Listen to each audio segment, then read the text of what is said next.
8 ans de travaux, est-ce que ça valait le coup? On est allé à Disneyland Paris le 1er avril, 3 jours après l'ouverture du land La Reine des Neiges. Pauline, Juliette, 3 ans et demi, et moi. On a dormi la première nuit au Santa Fe, et après on a basculé au New York pour le reste du séjour. Et le nouveau land alors?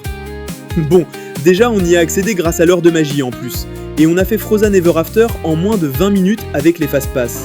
C'est pas gratuit hein, mais franchement, l'attraction même si on connaît déjà, elle est dingue. Juju a adoré. Il y a un gros monstre et une chute qui lui ont fait un peu peur, mais elle a géré comme une grande. On s'est baladé dans le land, et honnêtement, avec la régulation à l'entrée, c'était agréable. Et évidemment, on est passé par la boutique. On a aussi fait Réponse Tangled Spin. En gros, c'est les tasses, mais version réponse. C'est cool, et surtout, il y a personne, donc zéro attente. Côté resto, on a pris le petit déjeuner au nouveau Regal View avec les princesses. Sauf que... Juliette, elle adore les princesses. Mais quand elle les voit en vrai, ça l'impressionne trop. Du coup, on devait aussi y manger un midi, mais on a missionné la conciergerie du New York, qui est vraiment top, pour nous trouver une place au Royal Banquet dans le Disneyland Hotel. Et là, avec les personnages, ça passait mieux. En plus, ça nous a permis de visiter l'hôtel, et il est magnifique. On a même croisé Réponse.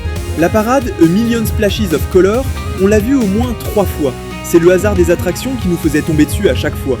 Le temps de faire coucou à Mickey, Vaiana, Stitch, Mirabel. Sinon, à part ça, on a tout fait, hein.